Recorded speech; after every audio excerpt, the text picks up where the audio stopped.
નમસ્કાર, Saraswati schooling system દ્વારા ચાલતા આ મોસ્ટ આઈએમપી ક્વેશ્ચન સિરીઝની અંદર હું બ્રિજેશ સાકરેચા આપ સૌનું હાર્દિક સ્વાગત કરું છું. આપણે વિજ્ઞાનની અંદર અંતર્ગુણ અરીસા દ્વારા રચાતા અલગ અલગ પ્રતિબિંબોની ચર્ચા કરી. આપણે મુખ્યત્વે તે જોયું કે અરીસો જે છે તો અરીસાના મુખ્ય બે પ્રકાર હોય. એક છે અંતર્ગોળ અરીસો અને બીજું છે બહિગોળ અરીસો. અંતર્ગોળ અરીસાની અંદર વિદ્યાર્થી મિત્રો જે અંદરની સપાટી છે એ પરાવર્તક હોય છે અને બહારની સપાટી જે છે એમાં આપણે એક પડ મારેલું હોય છે કે જેથી તે પ્રકાશના કિરણને કહી શકાય કે વક્રીભવન થતા અટકાવે.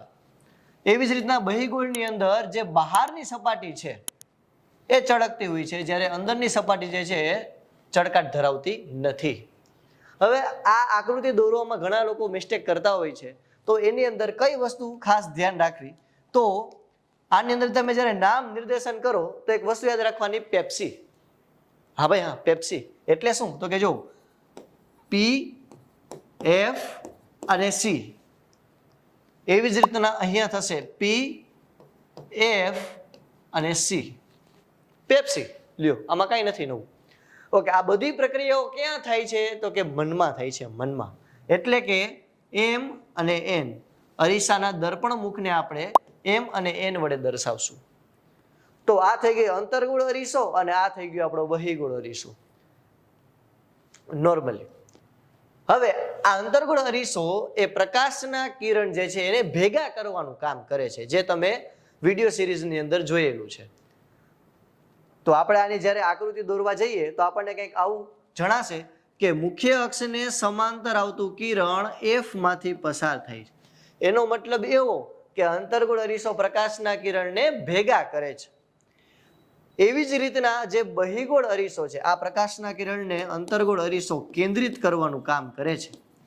તેવી જ રીતે બહિગોળ અરીસો છે એ પ્રકાશના કિરણને વિદ્યાર્થી મિત્રો વિકેન્દ્રિત કરવાનું કામ કરશે. હવે વિકેન્દ્રિત એટલે તો કે છૂટું પાડવું, નોખું કરવું.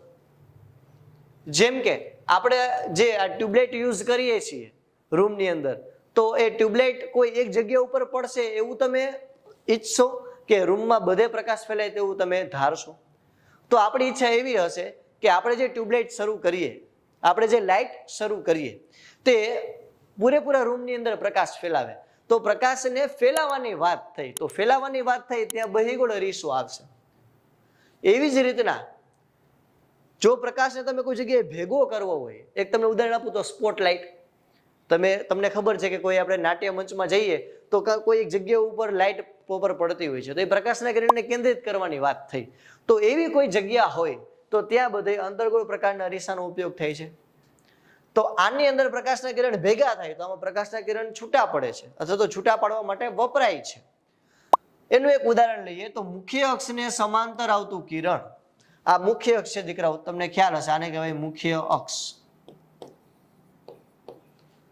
તો મુખ્ય અક્ષને સમાંતર આવતું કિરણ નિયમ મુજબ ક્યાં જવું જોઈએ? તો નિયમ મુજબ એફ માંથી પસાર થવું જોઈએ.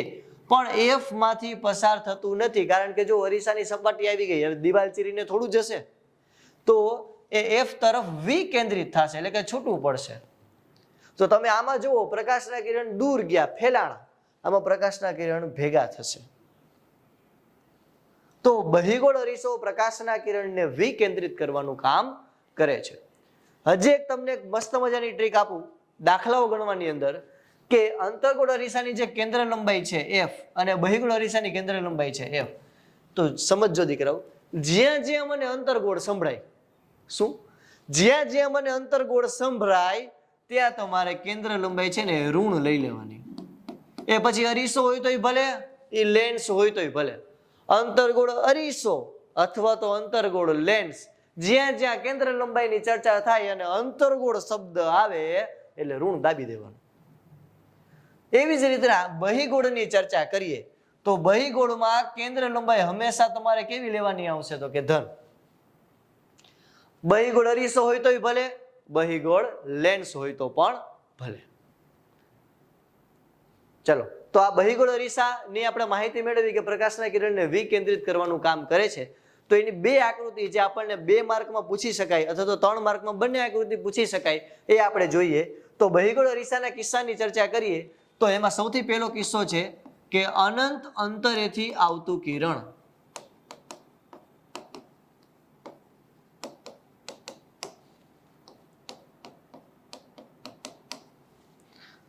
તો અનંત અંતરેથી આવતા કિરણ ની અંદર આપણે જોઈએ તો પહેલા તો હું અહીંયા બહિર્ગોળ અરીસો દોરીશ. આપણા નિયમ મુજબ શું કીધું તો આપણે ફટાફટ યાદ રાખવા પી એફ સી અને આ પ્રક્રિયા ક્યાં થાય તો કે મનમાં. હાલો ભાઈ નામ નિર્દેશન થઈ ગયું. હવે આપણું કંઈક જો વસ્તુનું સ્થાન ક્યાં લેવાનું કીધું તો કે અનંત અંતરે. અનંત અંતર એટલે બહુ જ દૂર, જેમ કે સૂર્યના કિરણ. સૂર્યના કિરણ કઈ બાજુમાંથી તો નથી આવતા, સૂર્યના કિરણ તો બહુ દૂરથી આવે છે. તો સૂર્યના કિરણ એ મુખ્ય અક્ષને કેવા હશે સમાંતર. આઈ રિપીટ, અનંત અંતરેથી આવતા કિરણો મુખ્ય અક્ષને દીકરાઓ કેવા હોય તો કે સમાંતર હોય. તો અહીંયા આપણે એની કંઈક આકૃતિ દોરીએ તો કંઈક આવી થશે કે મુખ્ય અક્ષને સમાંતર આવતા કિરણ. તો આપણે હમણાં જ નિયમ જોયો, મુખ્ય અક્ષને સમાંતર આવતા કિરણ જવા ક્યાં જોઈએ તો કે એફ તરફ, પણ જશે નહીં. તો ક્યાં જશે તો એ કિરણ જે છે એફ થી દૂર જશે, અરીસાથી દૂર જશે. તમે ધ્યાનથી જુઓ તો પ્રકાશના જે કિરણ હતા એ આમ ફેલાઈ ગયા, બધી બાજુ જુઓ તમે ફેલાય છે. તો અહીંયા વસ્તુનું જે સ્થાન છે એ આપણે દીકરાઓ ક્યાં લીધેલું છે તો કે અનંત અંતરે. વસ્તુનું સ્થાન આપણે અનંત અંતરે લીધું તો આપણને પ્રતિબિંબનું સ્થાન ક્યાં મળે છે?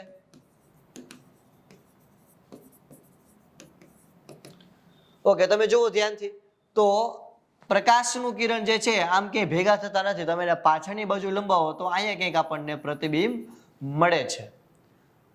હવે આ હકીકતમાં પ્રતિબિંબ મળતું નથી, આ તો આપણે મેળ કરીને કર્યું છે. મેળ કરીને એટલે તો કે એને પાછળની બાજુ લંબાવીને આ પ્રતિબિંબ લીધેલું છે. તો આ પ્રતિબિંબનું સ્થાન આવશે એફ પર. આ પ્રતિબિંબનો જે પ્રકાર છે, આ પ્રતિબિંબનો જે પ્રકાર છે એ હકીકતમાં આપણને વાસ્તવમાં પ્રતિબિંબ નથી મળતું, આ તો ખાલી આપણને એવો ભાસ થાય છે, આપણે મેળ કર્યું છે. તો આ પ્રતિબિંબ જે છે એ છે આંચ. આંચ એટલે શું તો કે આભાસી અને ચતુ. ટૂંકું નામ યાદ રાખવા માટે આપું છું. પરીક્ષામાં તમને જ્યારે પૂછે તો તમારે સંપૂર્ણ પૂરેપૂરું નામ તમારે લખવાનું છે, આભાસી અને ચતુ. ચાલો લાસ્ટ, પ્રતિબિંબનું પરિમાણ, પ્રતિબિંબની સાઈઝ કેવી હશે? ચાલો શું લાગે છે વિદ્યાર્થી મિત્રો પ્રતિબિંબની સાઈઝ? પ્રતિબિંબની સાઈઝ એ હશે બિંદુ. તમે જુઓ સાવ નાનું આમ તો ટપકું મળે છે એફ ઉપર, ગુલાબી કલરનું તમને દેખાતું હશે. રેડી? તો તમને જ્યારે આ આકૃતિ પૂછાય કે અનંત અંતરથી આવતા પ્રકાશના કિરણો એ બહિર્ગોળ અરીસા દ્વારા કેવી રીતના રચાય છે, તો એની આપણે આવી રીતના આકૃતિ દોરી અને આ 4 વસ્તુ તમારે કહેવાનું રહેશે. આ 2 માર્કમાં આપણને પૂછી શકાય. બહિર્ગોળના 2 કિસ્સા. હવે પહેલા આપણે વસ્તુને ક્યાં રાખી યાદ કરો. અંતર્ગોળમાં આપણને ખબર છે કે પહેલા અનંત અંતરે, પછી સી થી દૂર, પછી સી ઉપર, પછી સી અને એફ ની વચ્ચે, પછી એફ પર અને પછી પી અને એફ ની વચ્ચે. આવા આપણે 6 કિસ્સા અલગ અલગ ભણેલા છીએ. અહીંયા આપણે સૌથી પહેલો કિસ્સો લીધો વસ્તુનું સ્થાન અનંત અંતરે. હવે આપણે જોઈએ બીજો કિસ્સો.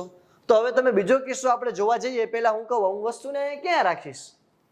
તો અહીંયા નથી કઈ એફ કે નથી કઈ સી, કારણ કે એફ અને સી મુખ્ય કેન્દ્ર અને વક્રતા કેન્દ્ર એ તો અરીસાની ક્યાં છે? પાછળ છે. તો આપણે એને ક્યાં લઈ જવું પડશે તો કે આગળ. તો આગળ તો કઈ એવું પોસિબલ નથી. તો બીજા કિસ્સાની અંદર આપણે વસ્તુનું સ્થાન ક્યાં રાખશી તો કે બીજા કિસ્સામાં વસ્તુનું સ્થાન અનંત અંતરથી પી ની વચ્ચે ગમે ત્યાં રાખો ને. શું ભાઈ? ગમે ત્યાં રાખો ને. જોઈએ આપણે, જો આપણે બીજા કિસ્સાની અંદર વસ્તુનું સ્થાન એ આપણે રાખીએ છીએ અનંત અંતરથી ધ્રુવ પી ની વચ્ચે ગમે ત્યાં રાખવાનું છે. હો ભાઈ, ધ્રુવ પી ની વચ્ચે ગમે ત્યાં, આપણે ગમે ત્યાં રાખીએ. ચાલો જોઈએ. તો આની અંદર આપણે આકૃતિ દોરવા જઈએ તો કંઈક આપણને આવી જણાશે કે પેલા તો આપણે બહિગોળ અરીસો દોરી લઈએ. સોરી,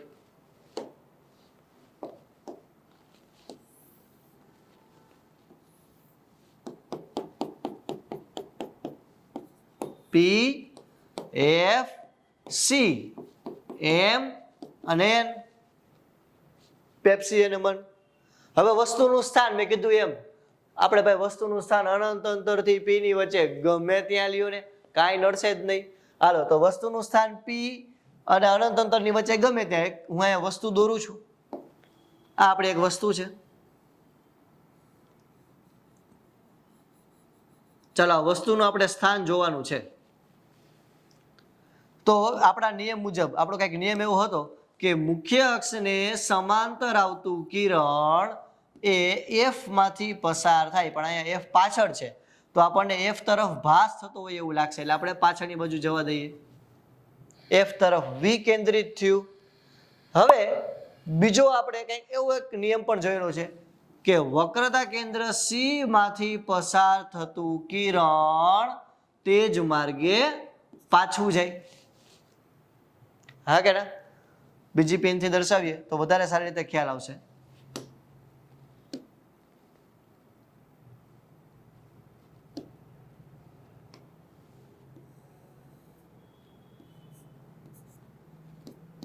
બીજું એક ખાસ બધી દીકરાઓ એક ભૂલ કરતા હોય છે એ છે કે આ એરો દર્શાવવાનું ભૂલી જાય છે. આ એરો એટલે કે પ્રકાશના કિરણની દિશા દર્શાવવી જરૂરી છે કે પ્રકાશનું કિરણ ક્યારે પરાવર્તિત થાય છે અને ક્યારે પરાવર્તિત થાય અને આપાત થાય છે. બંનેની દિશા દર્શાવવી આપણે ફરજિયાત છે, જરૂરી છે, નહીતર તમારો અડધો માર્ક એમાં કટ થઈ શકે છે. ચાલો દીકરાઓ, તો જુઓ તમને આ બે પ્રકાશના કિરણ આમ તો ક્યાંય ભેગા નથી થવાના, કારણ કે આ પ્રકાશનું કિરણ જે છે એ આમ જતું રહેશે. આ પ્રકાશનું જે કિરણ છે એ આમ ક્યાંક જતું રહેશે અને આ પ્રકાશનું કિરણ આમ છે. તમે જો આમ ક્યાંય ભેગા નથી થતા, પણ તમે એને પાછળની બાજુ ક્યાંક તમે લંબાવો તો તમને ખ્યાલ આવશે કે પ્રકાશનું કિરણ જે છે અહીંયા ક્યાંક ભેગું થાય છે. તો અહીંયા હું વસ્તુને કહી દઉં એ અને બી, તો પ્રતિબિંબ તમને મળશે એ ડેશ બી ડેશ. તો તમે જુઓ કે આપણી જે વસ્તુ છે એ ના કરતા પ્રતિબિંબ જે છે એ તમને કેવું મળે છે તો કે નાનું મળે છે. એટલે વસ્તુનું સ્થાન અનંત અંતરથી પી ની વચ્ચે ગમે ત્યાં રાખો, તમને પ્રતિબિંબનું સ્થાન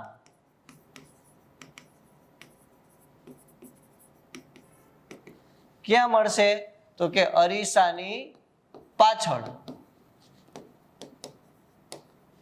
પી અને એફ ની વચ્ચે અરીસાની પાછળ મળશે.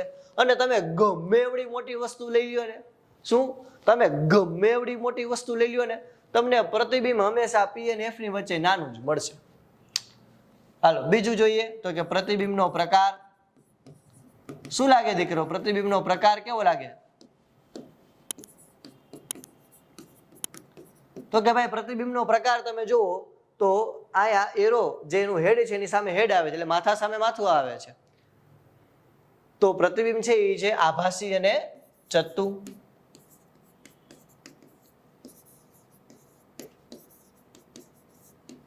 ચાલો ત્રીજું જોઈએ આપણે પ્રતિબિંબ નું પરિમાણ. ચાલો પ્રતિબિંબનું પરિમાણ, પ્રતિબિંબનું માપ જોવું છે આપણે, કેવી રીતના મળશે તો કે આ રહ્યું વસ્તુ કરતા પ્રતિબિંબ કેવું મળે છે તો કે નાનું. તો કે આપણે લખ્યું વસ્તુ કરતા નાનું.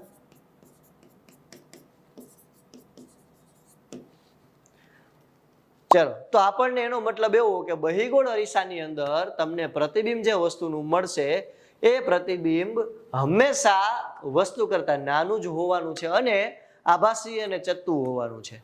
એનો મતલબ એવો કે બહિગોળ અરીસાથી તમે ગમે એવડી મોટી વસ્તુને નાની જોઈ શકશો, અથવા તો બહુ દૂર રહેલી વસ્તુને પણ તમે નાની જોઈ શકશો, બહુ દૂરથી તમે જોઈ શકશો. એટલા માટે જ આ બે બહિગોળ અરીસાના કિસ્સા છે અને એના બે ઉપયોગ છે દીકરાઓ. આ ચેપ્ટર છે ને બહુ સહેલું છે. તમે આના પહેલાના વિડીયોની અંદર અંતર્ગોળ અરીસાના 6 આકૃતિ જોઈ, એના 6 ઉપયોગ છે. આની 2 આકૃતિ 2 ઉપયોગ છે. તો 2 ઉપયોગ ક્યાં છે તો કે પહેલો એનો ઉપયોગ છે ઈ છે દુકાનોમાં ચોરી થતી અટકાવવા. હાજી, દુકાનોની અંદર ચોરી થતી અટકાવવા માટે બહિર્ગોળ અરીસાનો ઉપયોગ થાય છે. કારણ કે આ અરીસાથી તમે બહુ દૂર રહેલી વસ્તુને પણ જોઈ શકો છો કે જેથી ચોરી થતી અટકાવી શકાય. અને બીજો એનો ઉપયોગ છે એ છે વાહનો જે છે એમાં જે કાર હોય છે, કોઈ બાઇક હોય છે, એના સાઈડ મિરરની અંદર તમને ખબર છે કે વાહનોમાં એમાં સાઈડ મિરર હોય કે જેમાં તમે આમ જોઈ અને તમે પાછળ રહેલા વાહનોને સરળતાથી જોઈ શકો કે જેથી તમને ઓવરટેક કરવામાં કે વાહે કોઈ વાહન આવતો હોય તો તમને એ પ્રમાણે ખબર પડે ગતિ આગળ કેવી રીતના કરવી. તો વાહનોમાં જે સાઈડ મિરર હોય છે એ સાઈડ મિરરની અંદર આ બહિર્ગોળ અરીસાનો ઉપયોગ થાય છે. ઓકે વિદ્યાર્થી મિત્રો, તો આજના લેક્ચરમાં આપણે આટલું રાખીએ. બહિર્ગોળ અરીસા એના આપણે 2 આકૃતિ જોઈ અને એના 2 ઉપયોગ જોયા. આભાર.